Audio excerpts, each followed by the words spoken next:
Welcome to crime confession. ఒకటి కాదు రెండు కాదు, పోలీసు రికార్డ్ ప్రకారం 200 ఉన్నాయి, అంటే డబుల్ సెంచరీ చేసింది. ఒక ముద్దు పేరు కూడా పెట్టారు పోలీసు రికార్డులో, సెంచరీ చెంచులక్ష్మి. దొంగతనం చేసిన ప్రాపర్టీ అంతా ఎక్కడ దాచింది? జైల్లో ఉన్నప్పుడు ఆమె కుటుంబం ఎన్ని కష్టాలు పడింది? చెంచులక్ష్మి నమస్తే. నమస్తే సార్. 16 సంవత్సరాల్లోనే నువ్వు నేరాల బాట ఎందుకు పట్టాల్సి వచ్చింది? టయానికి తినడానికి ఫుడ్ సరిపోతున్నాను. నేను ఆ ఇబ్బందులు చూసేసి మా ఇంట్లో నేను ఏదైనా ఒకటి చేయాలి ఇంట్లో వాళ్ళ గురించి అనిపించేది. చేసేసిన ఒకసారి దొంగతనం చేసిన పోలీసులు పట్టుకున్నారు స్టార్టింగ్లో. ఫస్ట్ టైం పోలీసులు తీసుకొచ్చినప్పుడు ఇంటరాక్షన్ చేశారా నీకు? కొడుతూనే ఉంటారు సార్, కొడుతూనే ఉంటారు. మారమని చెప్పేసి వాళ్ళ నోట్ల నుంచి ఎప్పుడు ఒకసారి కూడా రాలేదు సార్. కానీ ఏంటంటే ఇంకా చేయమని చెప్పేసి ఎంకరేజ్ చేస్తారు పోలీసులు సగం. ఎందుకు? జైలు నుంచి బయటకు వచ్చాక ఏం చేస్తాం? జైలు నుంచి బయటకు వచ్చిన తర్వాత ఊరికి పోయినా సార్. ఊరికి వెళ్ళిన తర్వాత అక్కడ ఇంట్లో అందరితోటి మంచిగా ఉన్నాం. అప్పుడు ఇంట్లో నుంచి డైరెక్ట్గా ఇంట్లో నుంచి తీసుకొని వచ్చారు. నువ్వు చేసినావు పక్కా అని చెప్పేసారంటే మరి ఫింగర్ ప్రింట్స్ ఉండాలి కదా సార్. ఫింగర్ ప్రింట్స్ లేని ఏ కేసు పెడతారు మీరు అని అంటే వేరే పిఎస్ వాళ్ళకి ఇన్ఫామ్ చేసి ఇట్లా పలానా మనిషి దొరికింది, మీరు కేసులు పెట్టాలనుకుంటే పెట్టుకోండి అని చెప్తారు.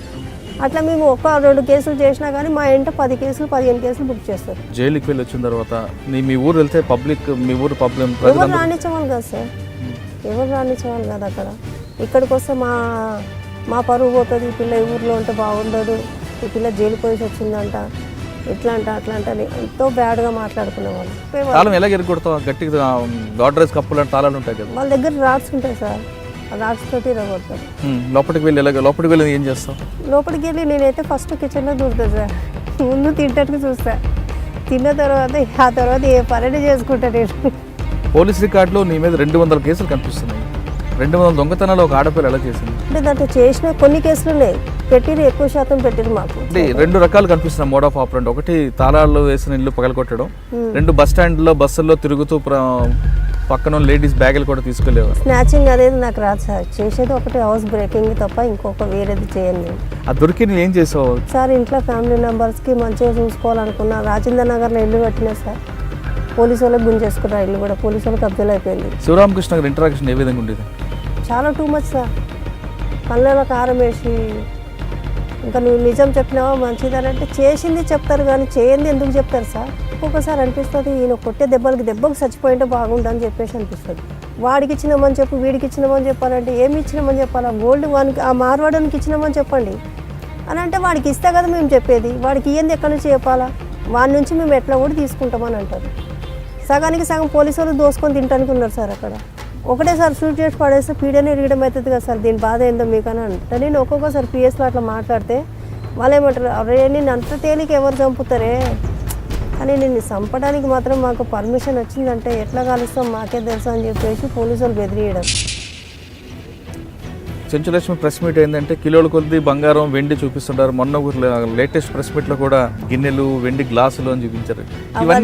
అవన్నీ మేము చేసింది కూడా కాదు సార్, చేసింది కాదు. మేము చేసింది అని అంటే ఏడా ఒక 2 చైన్లు 3 చైన్లు ఉంటాయో తెలియదు కానీ సగానికి సగం వాళ్ళు కొనుక్కొచ్చి తీసుకొచ్చి పెట్టడమే ఉంటుంది. ఎందుకంటే వాళ్ళ నేమ్ పెద్దగా రావాలని చెప్పేసి. చాలా మంది ఆఫీసర్లు చూసావు, చాలా మంది ఇంటరాక్షన్ చూసావు. ఎవరు అంత కఠినంగా ఇంటరాక్షన్ చేస్తారు అనేది ఒక్కొక్క ఆఫీసర్ పేరు చెప్పు. ఇప్పుడైతే నాకు మరీ టూ మచ్గా ఇంట్రాక్షన్ చేసిందని. చెంచులక్ష్మి వివాహం ప్రేమ వివాహమా లేదా పెద్దలు కుదుర్చిన వివాహం? లేదు సార్, లవ్ మ్యారేజ్ చేస్తారు మాకు. కానీ ఆయనకి నీ జీవితం గురించి చెప్పావా? తెలియదు సార్ ఆయనకి నేను దొంగతనం చేసిన, జైలుకి వెళ్ళినా అని తెలియదు సార్. తర్వాత ఈ మధ్య నుంచే తెలిసింది సార్. తెలిసాక ఏమన్నాడు? దొంగతనాలు చేసిన చెంచులక్ష్మి ఇంట్లో దొంగలు పడ్డారంట, నిజమా? Welcome to crime confession. పుట్టిన ప్రతి వ్యక్తి క్రిమినల్ కాడు, నేరస్తుడైన ప్రతి వ్యక్తి క్రిమినల్ కడుపును పొట్టడానికి సిద్ధాంతం నమ్ముతున్నాం. క్షణికావేశంలోనూ, ఆర్థిక కష్టాల్లోనూ, కుటుంబ పోషణ కోసం లేదా పెరిగిన వాతావరణంలో చాలామంది క్రిమినల్గా మారుతారు. జైలుకి వెళ్ళి వచ్చిన తర్వాత వాళ్ళ పరివర్తన ఏ విధంగా ఉంది, వాళ్ళు ఏ విధంగా జైల్లో ఉన్నప్పుడు వాళ్ళ కుటుంబాలు ఏ విధంగా కష్టపడ్డాయి, అంతేకాకుండా జైలుకి వెళ్ళి వచ్చిన తర్వాత వాళ్ళ బయట ప్రపంచంలో వచ్చినప్పుడు బయట ప్రపంచం వాళ్ళని ఏ విధంగా స్వాగతిస్తుంది, అనే అంశాలను ఈరోజు మనం పరిచయం చేస్తాం. అయితే ఈసారి ఈ కార్యక్రమంలో మీకు పరిచయం చేస్తుంది ఒక యువతి. యుక్త వయసులోనే ఆమె నేరాల బాట పట్టింది. 1 కాదు 2 కాదు, పోలీసు రికార్డు ప్రకారం 200 ఉన్నాయి, అంటే డబుల్ సెంచరీ చేసింది. కేవలం దొంగతనాలను డబుల్ సెంచరీ చేసిన ఆమె, పోలీసులు ఆమెకి ఒక ముద్దు పేరు కూడా పెట్టారు. పోలీసు రికార్డులో సెంచరీ చెంచులక్ష్మి అని పేరు కూడా ఉంది. దొంగతనాల్లో సెంచరీలు చేసిన చెంచులక్ష్మి ఈ వారం మన గెస్ట్. చెంచులక్ష్మి ఎందుకు దొంగగా మారింది, ఎవరి కోసం దొంగతనాలు చేసింది, 1 కాదు 2 కాదు 200 దొంగతనాలు ఏ విధంగా చేసింది, ఆమె ఒక్కరే చేశారా, ఆమె స్నేహితులతో చేసిందా, దొంగతనం చేసిన ప్రాపర్టీ అంతా ఎక్కడ దాచింది, తర్వాత జైలుకి వెళ్ళి వచ్చిన తర్వాత జైల్లో ఉన్నప్పుడు ఆమె కుటుంబం ఎన్ని కష్టాలు పడింది, జైలు నుంచి బయటకు వచ్చిన తర్వాత తిరిగి ఆమెని ఆ గ్రామస్తులు సాదరంగా స్వాగతించారా లేదా అనే విషయాల్ని చెంచులక్ష్మి రెడ్డి తెలుసుకుందాం. చెంచులక్ష్మి నమస్తే. నమస్తే సార్. మీరు నల్గొండ జిల్లా మిర్యాలగూడ నుంచి వచ్చిన నువ్వు అవును సార్. ఎందుకు దొంగతనాలు బాట పట్టావు? అంటే చదువుకోవడానికి ఆర్థిక స్తోమత లేక, లేదా పుట్టి పెరిగిన వాతావరణం, లేదా కుటుంబ పోషణ కోసమా, లేదా అక్కడ చెడు స్నేహం వల్ల? ఎందుకంటే 16 సంవత్సరాల్లోనే నువ్వు నేరాల బాట ఎందుకు పట్టాల్సి వచ్చింది? ఎందుకంటే సార్ మా ఇంట్లో ఎవరు ఫ్యామిలీ మెంబర్స్ అనేది కష్టపడరు సార్. అందరు చిన్నగా ఉన్నారు ఇంట్లో. నేను ఒకదానే పెద్దామని ఏది చూసుకున్నా కానీ నేను చూసుకోవాలి. చూసుకున్నప్పుడు కనీసం తింటాను కూడా ఇంట్లో ఫుడ్ లేని టైంలో నేను ఫ్రెండ్స్ ఒకసారి ఒక మాట చెప్పారు, ఏమని ఇది ఈజీ మనం చేసుకోవడము అని చెప్పేసి అంటే నేను అన్న ఏం ఈజీ నాకు తెలీదు ఇవన్నీ అని అంటే దొంగతనం చేయడం ఈజీ అని చెప్పేసి అన్నారు. వాళ్ళంటే ఒక 2 సార్లు 3 సార్లు తీసుకెళ్ళిన తర్వాత ఏం చేస్తారంటే ఇట్లా ఇళ్ళలో దుంకాలా, తాళం పాలు కొట్టాలా, బీరువలు ఇప్పాలా, గోల్డ్ క్యాష్ తీసుకోవాలా, వెళ్ళిపోవాలని చెప్పేవాళ్ళు. అట్లా వాళ్ళంటే ఒక 1 year 2 years వరకు తిరిగిన 16 సంవత్సరాల వరకు ఏం చేసేదాన్ని నువ్వు? 16 సంవత్సరాల వరకు అయితే ఊర్లో అయితే పని చేసుకునేదాన్ని సార్. వ్యవసాయం పని చేసుకునేదాన్ని ఫస్ట్ స్టార్టింగ్లో. ఇప్పుడు అది వదిలేసి నేను 16 సంవత్సరాలు వ్యవసాయం చేసుకుని కుటుంబ పోషణ సరిపోయేది కదా? సరిపోదు కదా సార్. 100 రూపాయలు వచ్చేవి. 100 రూపాయలు కూడా 70 రూపాయలు. అంటే నీ మీద ఎంతమంది ఆధారపడేవారు? 9 members సార్. ఎవరు వాళ్ళు? మా అమ్మ, మా నాన్న, తమ్ముళ్ళు, చెల్లెళ్ళు 5 మంది. ఎందుకు మీ నాన్న మేము పని చేసేవారు కదా? అక్క చెల్లెలు. నాన్న ఆటో నడిపించేవాడు. ఏం పైసలు అనేది ఇంట్లో రాకపోతుండాను, ఆయన తాగటానికే సరిపోతుండాను. మాకు అట్లా ఇబ్బందులు కలిగేసి నేను ఇట్లా ఈ దొంగతనం బాట పట్టిన. ఎవరు నీకు దొంగతనం చేయమంటే ఈజీగా డబ్బులు వస్తాయని చెప్పి? Friends sir. ఫ్రెండ్స్ అంటే వాళ్ళు ఎంబడి ఎలా తిరిగేవారు? వాళ్ళంట మామూలుగానే తిరిగి వాళ్ళు బాగా చాలా, వాళ్ళు కూడా ఒక బీద కుటుంబం వాళ్ళే సార్. వాళ్ళతో పాటు నేను కూడా నా ఇంట్లో కూడా ఒక టయానికి తినడానికి ఫుడ్ సరిపోతున్నాను. నేను ఆ ఇబ్బందులు చూసేసి మా ఇంట్లో నేను ఏదైనా ఒకటి చేయాలి ఇంట్లో వాళ్ళ గురించి అనిపించేది. చేసేసిన ఒకసారి దొంగతనం చేసిన పోలీసు వాళ్ళు పట్టుకున్నారు ఫస్ట్ స్టార్టింగ్లో. పట్టుకుని వెంటనే అప్పుడు 1 year వరకు జైల్లో ఉన్నా. 1 yearకి ఒకసారి జైలుకి పోతూనే ఉన్నా. కానీ ఈ పోలీసు వాళ్ళు ఏంటంటే నేను చేసింది ఒక కేసు అయితే వాళ్ళు పెట్టేది మా మీద ఎక్కువ శాతం కేసులు పెడుతున్నారు. అది సార్ ఇబ్బంది ఏంటంటే ఇప్పుడు లోపల ఉన్న తర్వాత ఈ కేసులు ఎప్పుడు తెగిపోతాయి, ఏం సంగతి, మా ఇంటి కుటుంబ సభ్యులలో నేను ఎప్పుడు కలిసి ఉంటానని చెప్పేసి అది అనుకుంటాను. అది అనుకున్న తర్వాత మళ్ళీ పోలీసు వాళ్ళు ఏం చేస్తారు, బయటికి వెళ్ళిన వెంటనే ఇక్కడ నుంచి గేట్ల నుంచి బయటికి వెళ్ళిన వెంటనే ఇంకో ఏదో కేసు ఉందని చెప్పేసి అక్కడ నుంచి అట్లనే తీసుకెళ్ళి మళ్ళీ తీసుకొచ్చి జైలు వేస్తారు. అది సార్ మేమేం చేయని దాన్ని కూడా చేసింది ఎవరు చూసుకొని పట్టుకోవాలా. అంటే మొత్తం ఎన్ని సంవత్సరాలు చేస్తావు దొంగతనాలు? ఒక 2003 వరకు చేసిన సార్. అంటే ఏ సంవత్సరంలో స్టార్ట్ చేస్తావు? 2003లో ఎండ్ అయింది. 2003 వరకు చేసిన సార్. ఇక అప్పటి వరకు 1 yearకి ఒకసారి జైల్లోకి పోతున్నా. అంటే 2003 వరకు దొంగతనం చేసావు. మీ ఫ్రెండ్ ఎవరో చెబితే ఆమె ద్వారా దొంగతనం. అంటే ఫస్ట్ దొంగతనం ఎక్కడ చేశారు? ఫస్ట్ దొంగతనం ఇక్కడ మన లింగంపల్లి సార్. ఎలా చేసావు? అది ఫ్రెండ్సే తీసుకెళ్ళారు సార్. నన్ను బయట ఉంచిరు, వాళ్ళు లోపల దుంకిరు. ఆ తర్వాత వాళ్ళ వెంట ఒక 4-5 సార్లు పోయినా. వీళ్ళు ఇంత ఈజీగా అని చెప్పేసి అనుకున్నదాన్ని. అనుకొని దొంగతనానికి చేస్తే బాగుంటుంది కదా అని చెప్పేసి అట్లా ఒకసారి 2000, ఒకసారి 5000, ఒకసారి 10,000 అట్లా వచ్చే డబ్బులు చూసి నేను దానికి బానిసలు అయిపోయినా సార్. దొంగతనం అంటే మొదటిసారి నీ ఫ్రెండ్స్తో కలిపి దొంగతనం చేసినప్పుడు దొంగతన సొత్తులు నీకు ఎంత ఇచ్చారు? దాంట్లో నాకు ఇచ్చినప్పుడు ఒకసారి ఏమో 5,000 ఇచ్చేది సార్, ఒకసారి 10,000, 2,000, 3,000 అట్లా వచ్చినాయి. వచ్చినప్పుడు ఇంక ఇట్లా ఫ్యామిలీ మంచిగా గడుస్తుంది కదా, మంచిగా ఉన్నాం, హ్యాపీగా ఉన్నాం, ఏదైతే ఈ వృత్తి బాగున్నట్టుందని చెప్పేసి ఇది ఎంచుకోవాల్సి వచ్చింది సార్ నాకు. అంటే ఫస్ట్ లింగంపల్లిలో చేస్తున్నాను చెప్తున్నాను, తర్వాత జైలుకి వెళ్ళి వచ్చిన తర్వాత అంటే ఫస్ట్ లింగంపల్లి చేసిన తర్వాత పోలీసులు ఎప్పుడు పట్టుకున్నారు? లింగపల్లి చేసినప్పుడు చేసిన రోజే ఇంట్లోనే పట్టుకున్నారు సార్ మాకు. ఇంట్లోనే దొరికావా? ఎలాగా? ఇంట్లో మేము చేసే మూమెంట్లో ఆ ఇల్లు వాళ్ళు వచ్చిర్రు. వస్తే అప్పుడు లోపల ఎవరు అని చెప్పేసి వాళ్ళు అరిచిన తర్వాత అప్పుడు బయట నుంచి గొల్లెం పెట్టి పోలీస్ వాళ్ళకి కంప్లైంట్ చేశారు. ఎవరు అప్పుడు ఇన్స్పెక్టర్ ఎవరు దొరికారు? Prasad sir Ramakrishna sir SI, circle inspector Prasad SI sir. Ramakrishna ఎక్కడ? ఇక్కడ మన అమర్పేటలో అప్పుడు సీసీఎస్లో ఉన్నారు సార్ ఆయన. ఓకే. అంటే ఫస్ట్ టైం పోలీసులు తీసుకొచ్చినప్పుడు ఇంటరాక్షన్ చేశారా నీకేమన్నా? కొడుతూనే ఉంటారు సార్, కొడుతూనే ఉంటారు. మారమని చెప్పేసి వాళ్ళ నోట్ల నుంచి ఎప్పుడు ఒకసారి కూడా రాలేదు సార్. కానీ ఏంటంటే ఇంకా చేయమని చెప్పేసి ఎంకరేజ్ చేస్తారు పోలీసు వాళ్ళు సగం. ఎందుకంటే ఇప్పుడు మేము దొంగలు దొరకాలంటే చేయాలా కదా సార్. అంటే ఇప్పుడు దొంగతనం చేస్తేనే పోలీసు వాళ్ళు ఉన్నారని అంటారు. వాళ్ళు అట్లా ఎంకరేజ్ చేయబట్టి నువ్వు చేస్తే ఏంద్రా చేసినా కానీ ఎంజాయ్ చేసుకుంటావు, తింటావు తాగుతావు ఎంజాయ్ చేస్తావు అని అంటారు. కానీ మేము అది ఎంత ఏం లేదు సార్, మాకు అవసరం కూడా లేదు సార్, మా ఫ్యామిలీ నెంబర్ మాకు గడుస్తూనే అంతే సార్ అని చెప్పేసి అనుకున్నదని. ఆ టైంలో అట్లా అనుకున్నదని. అంటే ఫస్ట్ టైం నువ్వు ఇంట్లో తాళం వేశారు, పోలీసులు పట్టుకున్నారు, తర్వాత జైలుకి పంపించారు. జైలు నుంచి బయటకు వచ్చాక ఏం చేసావు? జైలు నుంచి బయటకు వచ్చిన తర్వాత ఊరిపోయినా సార్. ఊరికి వెళ్ళిన తర్వాత అక్కడ ఇంట్లో అందరితోటి మంచిగా ఉన్నాం. అప్పుడు డైరెక్ట్గా ఇంట్లో నుంచి తీసుకొని వచ్చారు. ఇంట్లో నుంచి 4-5 సార్లు తీసుకొని వచ్చారు సార్. తీసుకొచ్చి ఎక్కడ పెట్టారు? జైలుకి పంపించారా? జైలుకి పంపిస్తాను. ఆ కేసులు నేను చేసింది కాదు, పెట్టింది కాదు. కానీ ఒక్కసారి తప్పు చేసినందుకు పదే అని దొంగ అని ముద్ర మాత్రం కంపల్సరీ వేసింది సార్ మనిషికైతే. అంటే దొంగ అని ముద్ర పడిన తర్వాత జైలుకి వెళ్ళి వచ్చిన తర్వాత మీ ఊరు వెళ్తే మీ ఊరు ఎవరు రానిచ్చేవాళ్ళు కాదు సార్, ఎవరు రానిచ్చేవాళ్ళు కాదు. అక్కడ ఇక్కడికి వస్తే మా పరువు పోతుంది, ఈ పిల్ల ఈ ఊర్లో ఉంటే బాగుండదు, ఈ పిల్ల జైలు పోయేసి వచ్చిందంట, ఇట్లా అంట అని ఎంతో బ్యాడ్గా మాట్లాడుకునేవాళ్ళు.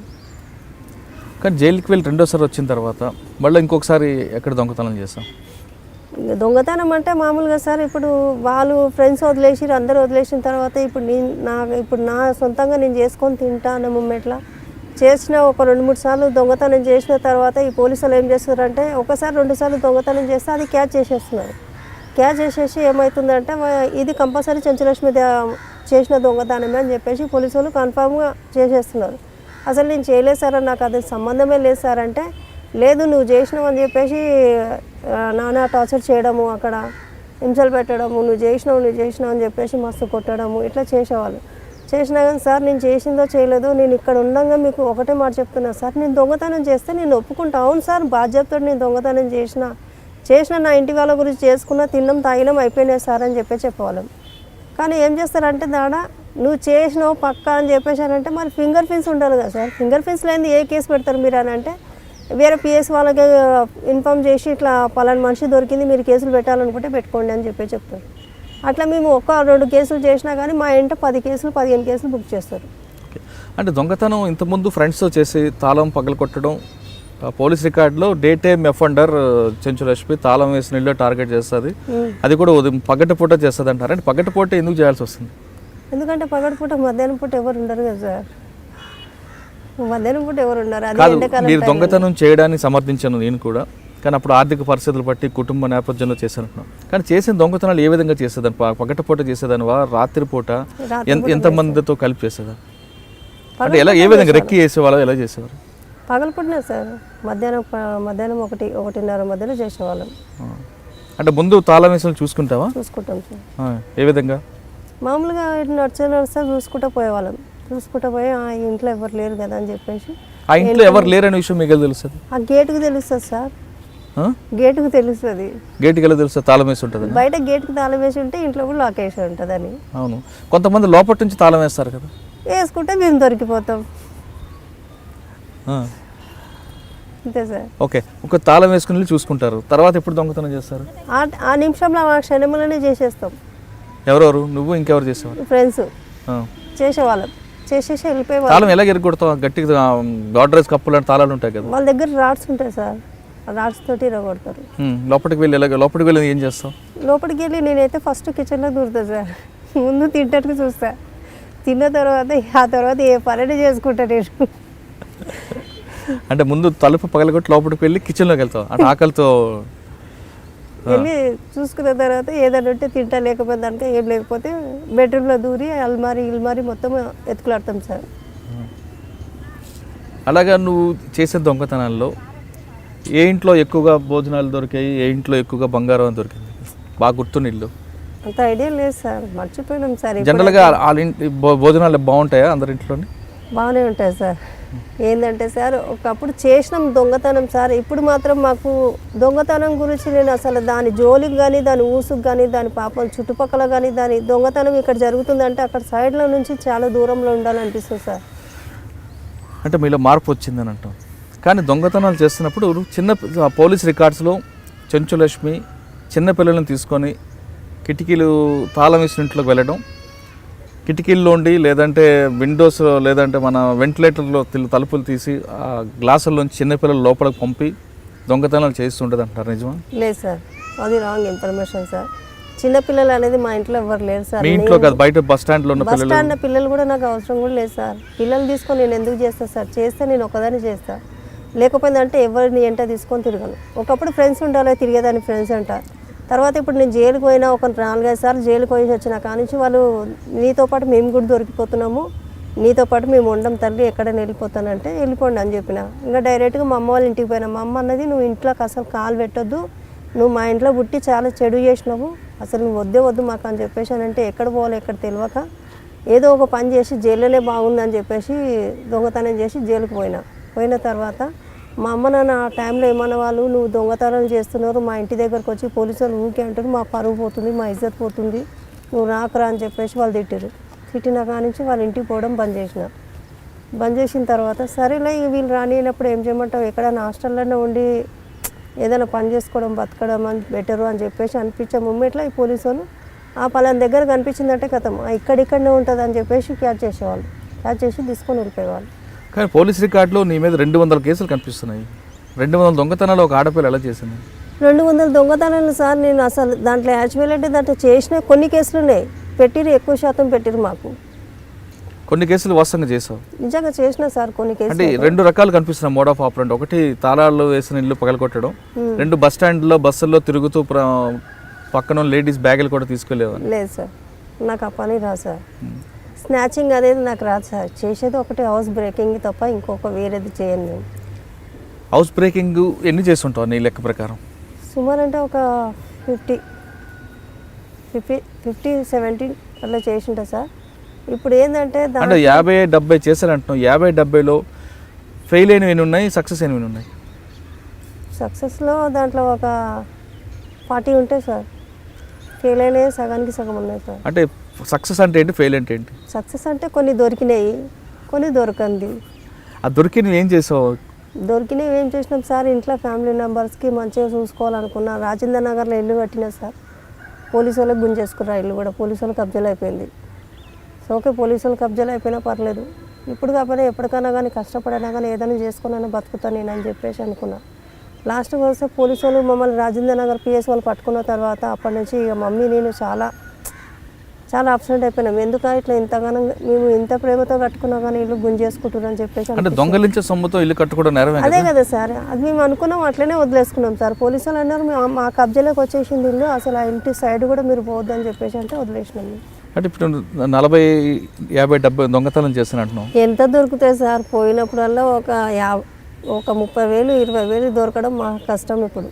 ఎందుకు పెద్ద ఇంట్లో నీ రికార్డుల్లో కిలో బంగారం 50 కిలోల వెండి తీసుకెళ్ళి చేసిందని చెప్పేసి ప్రూఫ్ ఉంది సార్. పోలీసు వాళ్ళు 1 కిలో బంగారానికి ఇప్పుడు నేను ఎక్కడనో ఉన్నా, కర్నూలు అవతలో ఉన్నా, ఎక్కడనో వెళ్ళి బతుకుతున్నా, అక్కడి నుంచి తీసుకొచ్చి కిలో బంగారం అంటే నేను చేసిందని చెప్పేసి అక్కడి నుంచి చాలా దూరం నుంచి తీసుకొచ్చి టార్చర్ చేసేది. అసలు ఆ దొంగతనం మేము చేసిందే లేదు, పెట్టిందే లేదు, తిన్నది లేదు. వేస్ట్గా మమ్మల్ని ఎందుకు సార్ ఇట్లా ఇరికిస్తున్నారంటే ఆ మార్వాడి దుకాణాలను చూపియండి, వాళ్ళకి ఇచ్చిందని చెప్పండి, వాళ్ళ దగ్గర నుంచి ఆటోమేటిక్గా తీసుకొచ్చుకుంటామని చెప్పేసి మమ్మల్ని కొట్టడం, టార్చర్ చేయడం. అంటే మీరు దొంగతనం చేసిన తర్వాత ప్రాపర్టీ మీ ఇంటికి తీసుకెళ్తావా లేదా మీ రిసీవర్ ఎవరికైనా ఇచ్చేస్తావా?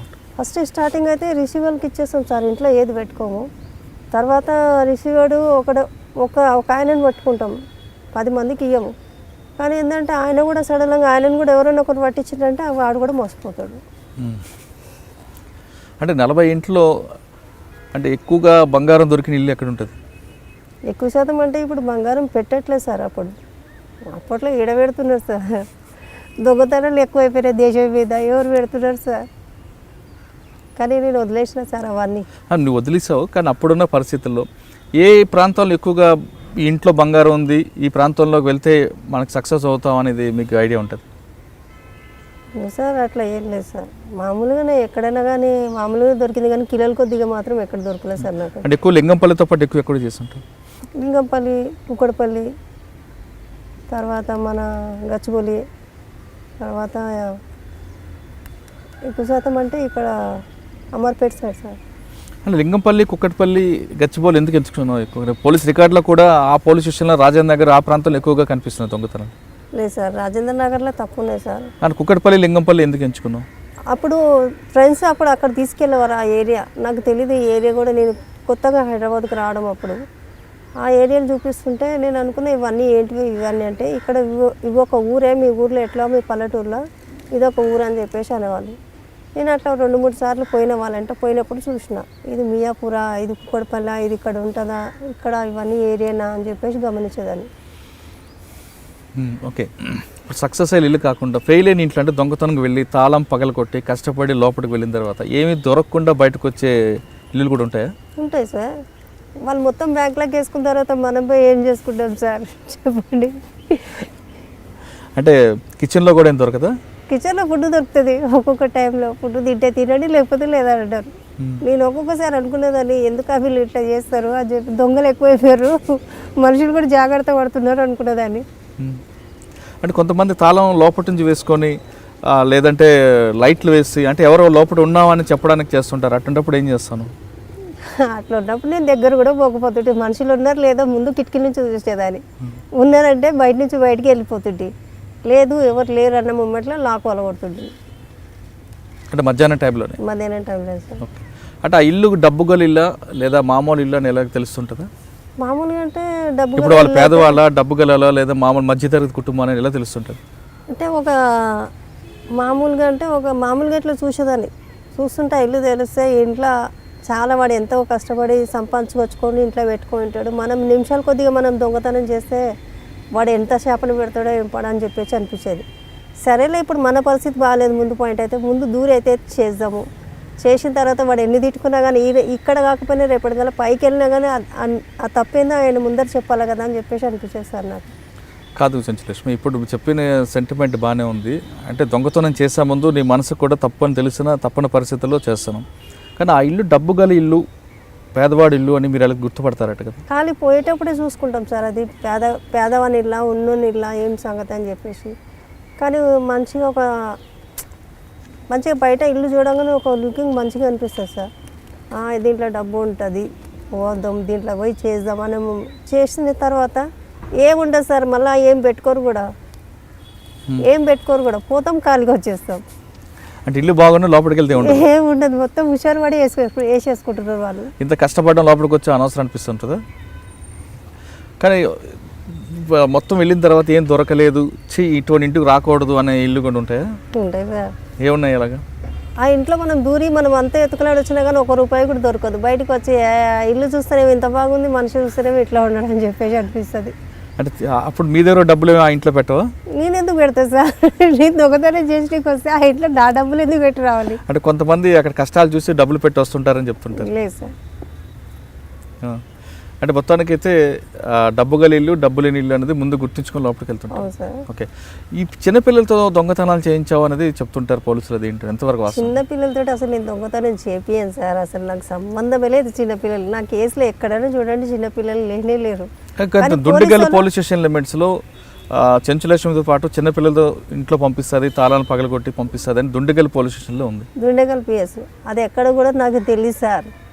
ఖాళీ పీటీ వారెంట్ వేసి నేను జైల్లో ఉన్నాక కేసు పెట్టిన వాళ్ళు నా మీద, కేసు పెట్టి ఇట్లా చిన్నపిల్లలతో దొంగతనం చేపిస్తుంది అని చెప్పేసి అంతకంటే ముందు కూడా అన్నారు ఈ మాట. అంటే నేను అన్న నాతో పాటే చిన్నపిల్లలు ఏడున్నారు, వాళ్ళని కూడా అరెస్ట్ చేయాలి కదా మరి. అంటే చిన్నపిల్లల్ని అరెస్ట్ చేయకుండా చేసినా వాళ్ళకి బోర్డర్ స్కూల్ పంపిస్తారు కాబట్టి మీడియా ముందు చూపించలేకపోవని చెప్తున్నారు. లేదు సార్, చిన్నపిల్లల్ని ఎప్పుడు ఎంట తీసుకొని. అంటే నువ్వు నీతో పాటు ఇంకెవరు ఉంటారు?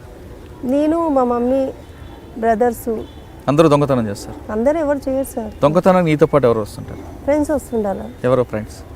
పాత ఫ్రెండ్స్ వస్తుండాలో పోతుండాలో, వాళ్ళు వస్తారు ఒక 4-5 రోజులు ఇంట్లో ఉంటారు, తర్వాత వాళ్ళ ఊరికి అంటే ఒకప్పుడు ఫ్రెండ్స్తో వెళ్ళి దొంగతనం చేసిన చెంచులక్ష్మి తర్వాత ఒక గ్యాంగ్గా ఫామ్ చేసి కొంతమంది అందరు ఫ్రెండ్స్ అని పిల్లల్ని చేసుకుంటూ తిరిగిందన్నారు. ఆ గ్యాంగ్లో నువ్వు దొంగతనం చేసి వచ్చిన తర్వాత గ్యాంగ్ మెంబర్స్కి ఎంత ఇస్తుంటావు? గ్యాంగ్ మెంబర్స్కి వాళ్ళు నాకు ఇస్తుండాలి సార్. నువ్వు చేసిన తర్వాత నేను చేసేది ఏం లేదు, వాళ్ళే చేస్తుండాలి. అప్పుడు నాకు కొత్త కదా సార్ చేయడము. తర్వాత సీనియర్ అయిన సీనియర్ అయిన తర్వాత నేను కొద్దిగా చేసేసుకుంటా సార్. ఏంట నా ఫ్రెండ్స్ని తీసుకొని పోకపోతుంటే. కానీ చెంచులక్ష్మితో పాటు రేణుక అని ఒక అమ్మాయి కూడా ఉంది, ఆమె కూడా దొంగతనం ఎక్కువ చేసేది అని అంటున్నారు. రేణుక ఎవరు? రేణుకకి నీకు మధ్యన ఫ్రెండ్షిప్ ఎలా కుదిరిన తర్వాత ఎందుకు మీ ఇద్దరి మధ్యన విభేదాలు ఎందుకు వచ్చాయి? ఏంటంటే మా ఇద్దరి మధ్యలో ఎందుకు గొడవ అయిందంటే వాళ్ళు సపరేట్గా దొంగతనం చేసి వాళ్ళు సపరేట్గా తింటుండాలి, నాకు తెలియకుండా కొన్ని దాచిపెడుతుండే. అది రేణుకకి నీకు మధ్యన పరిచయం ఎక్కడ ఏర్పడి? ఇక్కడనే బయటనే సార్, మా ఇంటి పక్కనే మిరియాలు కూడా. కానీ మీ ఇద్దరు కలిసి ఎన్ని దొంగతనాలు చేస్తుంటారు? ముగ్గురం సార్, నేను పద్మ, నలుగురు. నా ఫోన్ నెంబర్స్ ఉన్నాం సార్. ఎవరెవరు? నేను, పద్మ, సాలమ్మ, రేణుక, నేను. కానీ తర్వాత ఎందుకు మీ అందరి మధ్య విభేదాలు వచ్చాయి? ఇట్లా పోలీసులు పట్టుకున్నప్పుడు భయపడి వాళ్ళు పారిపోయేవాళ్ళు సార్. పోలీసులు పట్టుకున్నప్పుడు అలా వాళ్ళు, కానీ ఒక్క దాంట్లో రికార్డ్ లేదు సార్. ఒక పిఎస్లో అయితే వాళ్ళ రికార్డ్ ఉంది, కానీ వాళ్ళు ఎంతగానో పట్టుడు పడలేదు వాళ్ళు ఎక్కువ శాతం. అంటే నేనే ఎక్కువ శాతం పట్టుడు పడుతున్నాను. అది చేసేది ఇంత, కానీ పెరిగేది ఇంత పెద్దగా ఫ్యాన్స్ అంటే ఎక్కువ శాతం నేనే ఎక్కువ శాతం డెవలప్ అయిపోయినా అనిపిస్తుంది. నాకు తెలిసే చాలామంది చాలా పోలీస్ స్టేషన్లో ప్రెస్ మీట్లో నేను ఒక్కసారైనా మాట్లాడిచ్చిరా సార్. నాకు పోలీసులు పట్టుకుంటారు, వెంటనే రిమైండ్ డిఐజీని పిలిపియండి, వాళ్ళని పిలిపియండి, ముందర కూర్చోబెడతారు, గోల్డ్ చూపించేస్తారు, లోపడేస్తారు. కనీసం మా బాధలు కూడా కొంచెం అర్థం చేసుకోవాలి టైంలో. ఏంటి బాధలు? అప్పుడు ఏంటంటే మేము అసలు యాక్చువల్లీ అంటే దొంగతనం చేయండి అని కూడా మమ్మల్ని తీసుకొచ్చి చేస్తున్నారు సార్ అని చెప్పే మూమెంట్లో కూడా మీరు ఏం మాట్లాడతారో ఏం మాట్లాడొద్దు అని చెప్పేసి భయపడించి, లేకపోయింది అనుకో తీసుకెళ్ళి ఇంకోసారి కోటింగ్ ఇస్తామని అంటారు, భయపడిస్తారు. అంటే మీకు ఎప్పటికైనా ఇంటరాక్షన్ చేశారు? కోటింగ్లు ఇచ్చారా? ఎవరు? మగ పోలీసులు ఇస్తారు, ఆడ పోలీసులు? జెంట్స్ ఇస్తారు సార్. ఆడవాళ్ళు ఎవరా? లేదు. ఎందుకు? రూల్ లేదు సార్ వాళ్ళకంటే. మేము వినము అని చెప్పేసి జెంట్స్ మమ్మల్ని కొట్టేశారు. ఏ పోలీస్ స్టేషన్ ఎక్కువగా మిమ్మల్ని ఇంటరాక్ట్ చేశారు? నాకైతే ఏపీఎస్ అంటే ఇక్కడ సిసిఎస్ అని అమర్పేటలో ఉంది సార్, అక్కడ కొట్టారు సార్. ఎవరు? శివరామకృష్ణ అని ఆయన సర్కిల్ ఇన్స్పెక్టర్, ఆయన క్రైమ్ బ్యాచ్ అనుకుంటా, ఆయన కొట్టేవాడు సార్. ఆయన ఒక్కొక్కసారి అనిపిస్తుంది ఈయన కొట్టే దెబ్బకు చచ్చిపోయింటే బాగుండని చెప్పేసి అనిపిస్తుంది. అట్లా టార్చర్ చేస్తారు.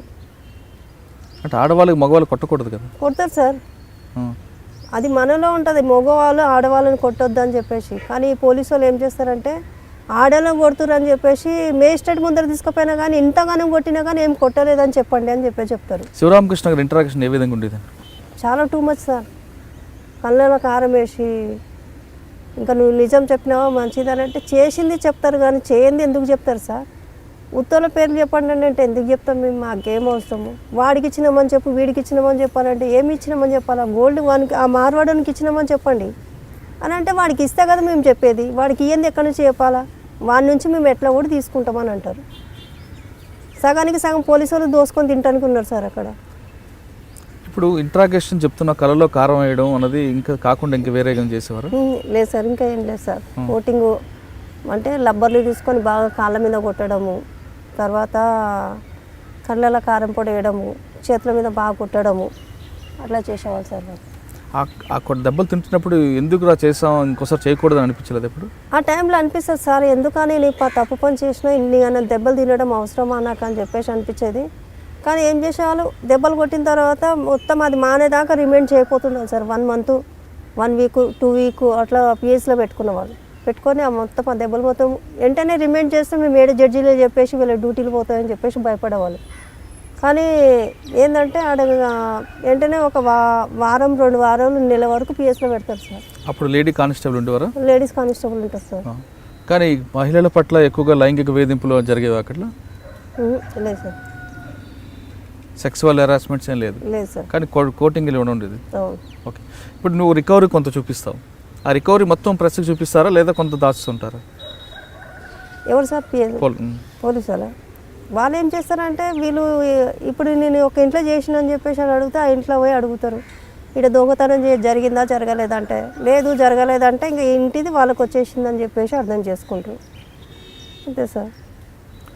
మరి ప్రెస్ మీట్లో చెంచులక్ష్మి ప్రెస్ మీట్ ఏంటంటే కిలోల కొద్ది బంగారం వెండి చూపిస్తుంటారు. మొన్న లేటెస్ట్ ప్రెస్ మీట్లో కూడా వెండి గిన్నెలు వెండి గ్లాసులు అని చూపించారు.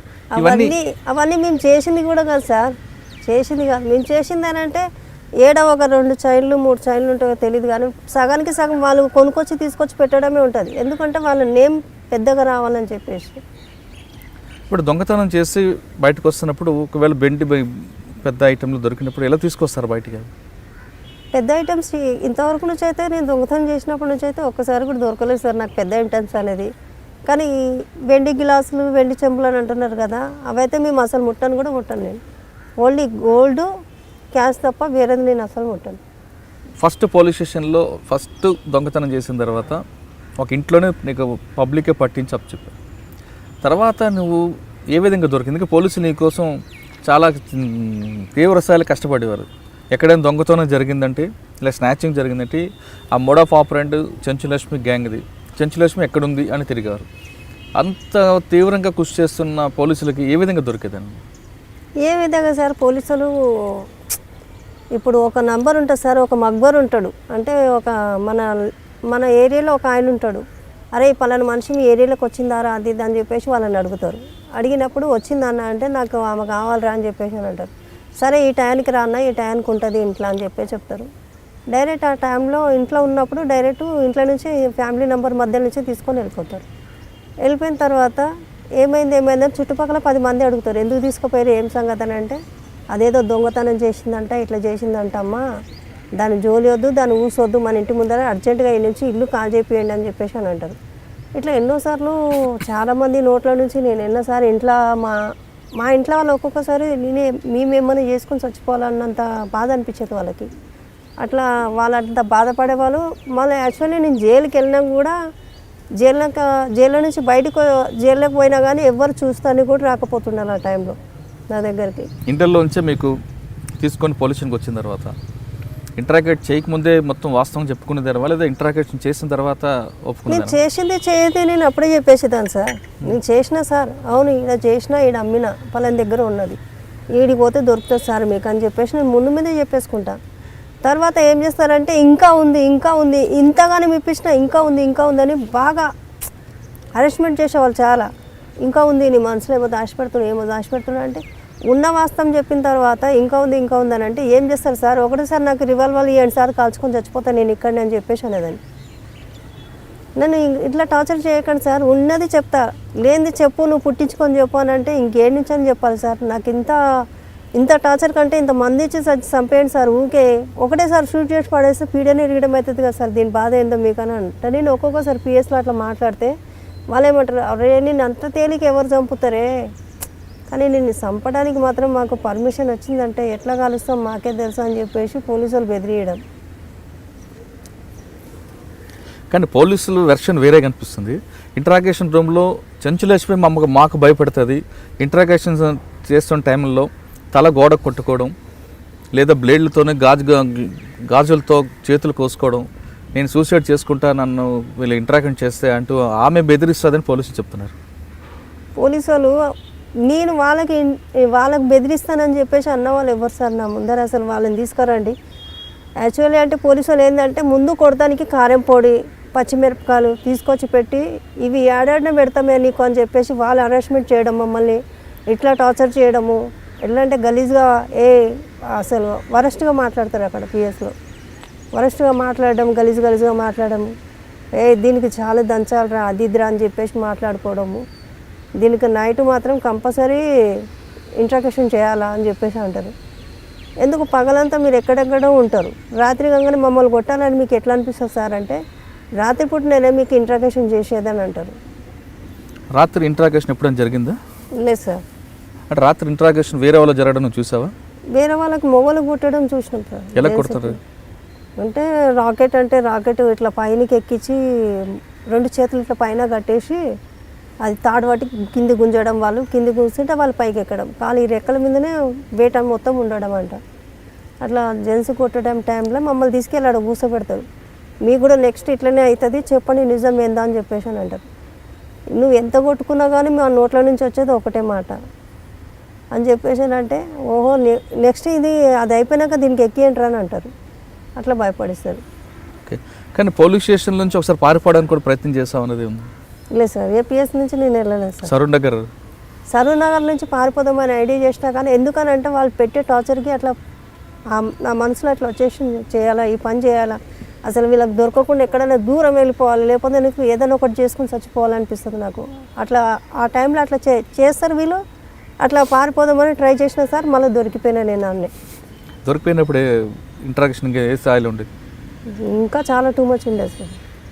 ఇప్పుడు నువ్వు దాదాపు చాలామంది ఆఫీసర్లను చూసావు, చాలామంది ఇంటరాక్షన్ చూసావు. ఎవరు అంత కఠినంగా ఇంటరాక్షన్ చేస్తారు అనేది ఒక్కొక్క ఆఫీసర్ పేరు చెప్పు. రెండోది, పోలీస్ స్టేషన్కి వచ్చిన తర్వాత నీతోనూ కాకుండా మిగతా వాళ్ళ పట్ల సానుభూతిగా మాట్లాడి మీలో పరివర్తన కోసం ప్రయత్నించే పోలీస్ ఆఫీసర్ ఎవరు ఉన్నారు? వీళ్ళిద్దరు పేర్లు చెప్పు. ఇప్పుడైతే నాకు మరీ టూ మచ్గా ఇంట్రాగేషన్ చేసిందంటే శివరామకృష్ణ సార్. నెక్స్ట్ మారిపోండ్రా, మీరు మంచిగా బతకండ్రా అని చెప్పింది ఇక్కడ ఈ పిఎస్లో ఒక ఆయన ఉన్నారు సార్, రాజేంద్ర నగర్ పిఎస్లో. బాగా పేరుంది సార్, నాకు ఐడియా వస్తలేదు. CA sir. ఆయన చెప్పింది సార్ మాకు మంచిగా మారిపోండ్రా, మంచిగా బతకండ్రా అని చెప్పేసి. ఆయన చెప్పిన వల్ల నేను ఒకసారి ట్రై చేసిన, ఎందుకని దొంగతనం చేయపిన ముందుకే వాళ్ళ కళ్ళ ముందర నేను ఉంటే బాగుంటుంది కానీ అని చెప్పేసి, సార్ నేను రిలీజ్ అయిన వెంటనే మీ పిఎస్కి వచ్చి మీ ముందరనే ఏదైనా ఒక పని ఇప్పియండి సార్, నేను ఇక్కడనే చేసుకొని బతుకుతా సార్ అని చెప్పిన. అంటే మా పిఎస్కి వచ్చి మా పిఎస్లో దొంగతనం చేస్తానికి అని చెప్పేసి వాళ్ళు భయపడిస్తారు. జైలుకి ఎన్ని జైలు చూస్తుంటావు నువ్వు? సార్ నేను చూసిందంటే ఇప్పుడు ప్రస్తుతానికి అయితే 2 జైల్స్ సార్. హైదరాబాద్ జైలు, మన ఆదోని జైలుకి వెళ్ళేసి వచ్చిన సార్. ఆదోనిలో ఎందుకు దొంగతనం చేస్తావు? ఆదోనిలో నేను దొంగతనం చేయలేదు సార్, అది సెల్ ఫోన్ వేరే అబ్బాయి నాకు తీసుకొచ్చి అమ్మిండు. దాంట్లో మొత్తము క్యాష్ గీసి మొత్తం బ్యాంకుది గింక్ అకౌంట్ నెంబర్ మొత్తం ఆ సెల్ ఫోన్లో ఉందంట. నాకు తెలియక నాకు అమ్మిన వెంటనే నేను తీసుకున్నా. వాడెవడో కూడా తెలియదు నాకు. వాడు 800కి ఫోన్ అమ్మిపోతే నేను తీసుకున్న దానికి ఆ కేసు నేనే చేసిందని చెప్పేసి వచ్చేసింది నా మీదకి. సరే నేను చేయని దాన్ని కూడా నా మీదకే వచ్చింది కదా, సరే చేసినాను ఒప్పుకుంటున్నాను అని చెప్పిన. ఒప్పుకోవడం కాదు కదా, సెల్ ఫోన్ రికవర్ కూడా చేసి చూడాలి కదా. సెల్ ఫోన్ తీసేసుకున్నారు నా చేతుల నుంచి వాళ్ళు. దాన్ని పట్టుకున్న రోజు సెల్ ఫోన్ కూడా తీసేసుకున్నారు. కానీ పోలీస్ రికార్డులో మాత్రం 200 కేసులని ఏ విధంగా వస్తున్నాయి? నేను చెప్పినా కదా సార్, దాంట్లో కొన్ని చేసిన కేసులు ఉన్నాయి, కొన్ని చేయని కేసులు ఉన్నాయి. కానీ 200 కేసులు అని చెప్పేసి ఇంకా ఇప్పుడు 200 కేసులు ఉన్నాయి. వాళ్ళు ఏమంటారంటే ఇది 200 కేసులు చేసింది, దీని ఇప్పుడు మళ్ళీ ఏదైనా ఒక కేసులో ఇరికియాలి దీన్ని అని చెప్పేసి అనుకుంటున్నారు సార్ పోలీసుల ఉద్దేశంలో. ఇప్పుడు నేను వచ్చే మూమెంట్లో ఒక ఆయన కనిపించిండు. ఏం చేస్తున్నావు, ఏం సంగతే, ఎక్కడ ఉంటున్నావు అన్నాడు. సీదా మాట్లాడు సార్, మీరు అట్లా వరస్ట్గా మాట్లాడొద్దు నాతోటి అని చెప్పేసి అన్న. నీ ఫోన్ నెంబర్ అంటే నా ఫోన్ నెంబర్ తోటి మీరేం చేస్తారు, ఏం చేస్తారు సార్ అని. మా డిఐజీ సార్ పిలుస్తున్నారు సార్, నాకు అర్జెంట్ పని ఉంది, వచ్చినాక మాట్లాడతాను. ఇప్పుడు కూడా గేట్ ముందరనే కూర్చొని ఉన్నాడు. ఇట్లా పోలీసులు ఎప్పటికి మారారా సార్, గీమే మాటలు. పిల్లల్ని ఇంట్లో కూడా అట్లా పిలుస్తారో లేదో కానీ సార్, దొంగతనం చేసిన వాళ్ళకి మరి అంత వరస్ట్గా మాట్లాడతారు, అంత బూతుగా మాట్లాడతారు. అంటే వాళ్ళు కేసులు బ్రేక్ చేయడానికి ఇంట్రాగేషన్ అదొక పద్ధతి అని వాళ్ళ ఆఫీసర్లు చెప్తుంటారు. అది బ్రేక్ చేస్తానికి వాళ్ళ ఇంట్రాగేషన్ చేయమని చెప్పండి. దొంగతనం తప్పు చేసిన వాడు కంపల్సరీ ఇక్కడ మీరు నరకం అనుభవించినా కానీ పైకి పోయినా కానీ ఇంతకంటే డబుల్ నరకం ఉంటుంది. మరి ఆ విషయం తెలిసినప్పుడు ఎందుకు దొంగతనం చేస్తారు? కానీ దాంట్లో నేను అంటున్నా కదా, కొన్ని కేసులు మేము చేసినా ఉంటే ఇన్ని కానీ కేసులు మా మీద బనాయించి పెట్టారు సార్. 200 కేసులు అంటారు కదా, దాంట్లో మేము ఒక 50 కేసులు చేసినా మేము పడవు. కానీ వేరే పిఎస్ నుంచి తీసుకొచ్చి చేయడం ఎక్కువ శాతం ఉన్నాయి. మరి ఈ విషయం దాంట్లో ప్రాపర్టీ మనం కోర్టులోకి వెళ్తే ఏమంటారు సార్, జడ్జి కూడా పోలీసు వాళ్ళ మాట్లాడింటారు ఆడ. జడ్జి సార్ మేము దొంగతనం చేయలేదు సార్ అంటే, వాళ్ళని పిలవండి అయ్యా వీళ్ళని పిలవండి అయ్యా అని చెప్పేసి ఒక 2 ఇయర్స్ 3 ఇయర్స్ అట్లనే జైల్లోనే మురగొడుతుంటారు వాళ్ళని. ఇంకా వాళ్ళ ఫ్యామిలీ మెంబర్స్ ఏమైపోతారు సార్. మేజిస్ట్రేట్లు కూడా పట్టించుకోరు సార్. మేజిస్ట్రేట్లు ఏమంటారు, ఈమె చేసిందా, చేసింది, ఏం చేసింది అయ్యా, షార్ట్ షీట్ వేయండి, కేసు నడిపియండి అని అంటారు.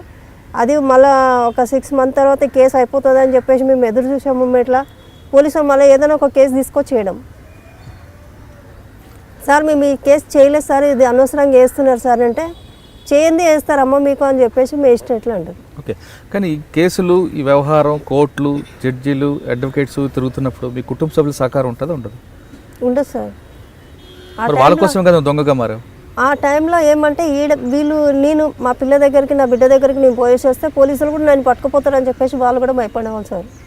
మరి నీకు ఒకటి బాధ అనిపించదా, వీళ్ళ కోసం కదా దొంగతనం చేసా, వాళ్ళు ఎవరైనా సహకరించట్లేదు? నాకు కూడా చాలా బాధ అనిపించేది సార్. ఏమని తెలుసా, ఇంతవరకు నుంచి అయితే ఇన్ని సంవత్సరాల నుంచి వాళ్ళ గురించి నేను దొంగతనం చేసిన, కానీ వాళ్ళు నాకు చాలా దూరం చేస్తారని చెప్పేసి బాధ అనిపించేది. కానీ ఏంటంటే ఇప్పుడు నా కాళ్ళ మీద నేను బతుకుతున్నా సార్. మాకు ఏకే సింగ్ సార్ అయితే మాకు వారానికి ఒకసారి లోపలికి వచ్చి మా నరసింహ సారు, సైదుల్ సారు వారానికి ఒకసారి వచ్చి లోపల ఇంతకన్నా జైల్లో ఇట్లా లేకుండా సార్, డ్యూటీలు వేయడము పెట్టియడం ఇవన్నీ లేకుండా ఫస్ట్ వాళ్ళు దొంగతనం చేసిరా, కేసు వాళ్ళ శిక్ష వాళ్ళు అనుభవించిరా, వెళ్ళిపోయారా బయటికి అని చెప్పేసి అదే ఆలోచించేవాళ్ళు. కానీ ఇప్పుడు వాళ్ళు మాకు సొంతంగా మా కాళ్ళ మీద మేము నిలబడాలని చెప్పేసి మాకు వారానికి ఒకసారి వచ్చి లోపలికి వచ్చి ఇట్లా కౌన్సిలింగ్ ఇస్తారు. ఏమని, మీరు మంచిగా మారండి అమ్మ, మీకు బయటికి వెళ్ళిన వెంటనే జాబులు కావాలంటే జాబులు ఇస్తామమ్మా, మీరు మంచిగా మారితే మాకు అంతే సంతోషం రా అని చెప్పేసి చెప్తారు. కానీ జైలుకి వచ్చిన తర్వాత అధికారులు మీలో మార్పు కోసం ప్రయత్నం చేస్తున్నారు అనేది చెప్తున్నాం. కానీ కొంతమంది బయటకు వచ్చిన తర్వాత తిరిగి మళ్ళీ నువ్వు నేరాల బాట పట్టాలని మరి కొంతమంది చెప్తారు, చేసే అవకాశాలు ఉంటాయి? లేదు సార్. పోలీసులు కానీ పోలీసులు అయితే ఇప్పుడు ఏంటంటే ఇప్పుడు మేము దొంగతనం చేయందని కూడా మమ్మల్ని ఏ దాంట్లోనో ఒక దాంట్లో ఇరికేయాలని చెప్పేసి చూస్తుంటారు సార్ వాళ్ళు. కానీ మేమైతే తప్పుడు పని మాత్రం చేయను. ఎందుకంటే ఇప్పుడు నాకంటూ ఒక ఫ్యామిలీ అనేది ఉంది. మా ఆయన ఉన్నాడు, మా వదిన ఉంది, వదిన పిల్లకు నలుగురు పిల్లలు ఉన్నారు వదినకి. ఇప్పుడు వాళ్ళ గురించైనా మేము మంచిగా బతకాలి సార్, వాళ్ళ భవిష్యత్తు గురించైనా మేము ఆలోచించాలి. ఇన్ని రోజుల నుంచి మేము తప్పు చేసింది ఇప్పుడు అంతా మర్చిపోయినాం సార్. నాకు వద్దు, ఆ జీవితమే నాకు వద్దు అని చెప్పేసి. చెంచులక్ష్మి పాత జీవితం మర్చిపోతుంది, కానీ చెంచులక్ష్మి వివాహం ప్రేమ వివాహం లేదా పెద్దలు కుదిర్చిన వివాహం? లేదు సార్, లవ్ మ్యారేజ్ సార్ మాది. నీకు ఎక్కడ పరిచయం ఆయన? ఆయన జాతరకి వెళ్ళినప్పుడు పరిచయం అయింది సార్. తనకు కూడా ఎవరు లేదు. అతను కూడా నేరస్తుడే, ఇద్దరు నేరస్తురాలు కలిసి పెళ్లి చేసుకున్నారని పోలీసులు అంటున్నారు. లేదు సార్, తను అసలు నేరం అనేది తెలియదు సార్ ఆయనకి. మరి ఎలా పరిచయం అయింది? ఇప్పుడు ఇంటి ఎదురుగానే బాడీగా ఉన్నాం సార్ మేము. ఆయన కూడా అదే ఇంట్లో బాడీకి ఉండేవాడు. ఉంటే అట్లా పరిచయం అయింది, మా ఇద్దరి మధ్య పరిచయం అయ్యి మ్యారేజ్ వరకు మా అమ్మ వరకు నేను తీసుకొస్తే నేను పలానా మనిషిని ఇష్టపడ్డమ్మా, నేను చేసుకుంటామ్మా అంటే వద్దు, వాళ్ళది ఏం క్యాస్టో ఏం సంగతో మనకు వద్దని చెప్పేసి అన్నది. ఏ క్యాస్ట్ అయితే మనిషి అయితే కాదా అని చెప్పేసి తిట్టినా నేను. మా మమ్మీకి తిడితే నీ ఇష్టం, నీకేమనిపిస్తే నువ్వు అది చేయవి అని చెప్పేసి అన్నది. తర్వాత ఇంట్లో నుంచి లేచిపోదామని ఐడియా చేసుకున్నాం. ఇంట్లో ఫ్యామిలీ మెంబర్ని ఇంతమందిని వదిలిపెట్టి పోతే బాగుండదు అని చెప్పేసి ఎట్లా కూడా మా అమ్మని కొట్లాడ పెట్టుకుని అన్నా కానీ నేను మ్యారేజ్ చేసుకుంటా అని చెప్పేసి అనుకున్నా. కానీ ఆయనకి నీ జీవితం గురించి చెప్పావా? తెలియదు సార్ ఆయనకి నేను దొంగతనం చేసిన, జైలుకి వెళ్ళినా అని తెలియదు సార్. తర్వాత ఈ మధ్య నుంచి తెలిసింది సార్. తెలిసాక ఏమన్నాడు? నువ్వు చాలా దొంగతనాలు చేస్తావంట కదా అని చెప్పేసి అన్నాడు. నేను అన్న దొంగతనాలు ఒకప్పుడు చేసిన, ఇప్పుడు నాకు వద్దని చెప్పేసి నేను అంతా వదులుకున్నాను. నా బతికేందో నేను బతుకుతున్నాను, నా లైఫ్ ఏందో నాకేందో ఇప్పుడు కనిపిస్తుంది. నిమిషంలో 10,000 15,000 సంపాదించుకున్న దానికి ఇట్లాంటి లైఫ్ ఎందుకు వచ్చిందా అని చెప్పేసి నేను బాధపడతలేను. ఇప్పుడు గర్వంగా ఉంది, ఎందుకంటే తలెంతుకొని నేను బతుకుతున్నా, నాకు అది చాలు. అప్పుడు ఏ పోలీసు వాడు వచ్చి ఎవడొచ్చి తీసుకుపోతాడు అని చెప్పేసి భయపడేవాళ్ళం. కానీ ఇప్పుడు నాకు ఆ భయం అనేది లేదు. కానీ పెళ్లి చేసుకున్న తర్వాత నీ నేర జీవితం గురించి మీ భర్తకు తెలిసిన తర్వాత అతను రియాక్షన్? వదిలిపెడదామని మూమెంట్లో ఆ టైంలో ఉంది సార్ ఆయనకి. వదిలిపెట్టేసేయాలి, ఎందుకు దీంతో పాటు ఉండి నన్ను కూడా దొంగని చేస్తారు, రేపటికల్లా నన్ను కూడా తీసుకెళ్ళి అరెస్ట్ చేసి జైల్లో తీసుకొని పెడతారని చెప్పేసి భయపడేవాడు. తర్వాత మారాడా? తర్వాత మారింది సార్. ఏమంటారు ఇప్పుడు ఏమంటుండే, నువ్వేం చెప్తే నేను అది వింటారా అని చెప్పేసి అని అంటాడు. అంటే గతంలో చెంచులక్ష్మి దొంగతనానికి వెళ్ళినప్పుడు తాళం వేసుకున్న ఇల్లుని ఎంచుకొని ఆ ఇంట్లోకి వెళ్ళి నువ్వు చెప్తున్నట్లుగా తాళం పగలకొట్టి లోపలికి వెళ్ళి డైరెక్ట్గా కిచెన్లోకి వెళ్తానని చెప్తున్నావు. అవును సార్. అక్కడ ఏముంటే తిని బయటకు వస్తావు, తర్వాత బెడ్రూమ్లో బంగారం తీస్తావు. తీసుకొని వచ్చిన తర్వాత ఆ కుటుంబం ఎంత బాధపడుతుందని ఎప్పుడైనా గుర్తించావా? చాలా అనుకున్నదాన్ని సార్.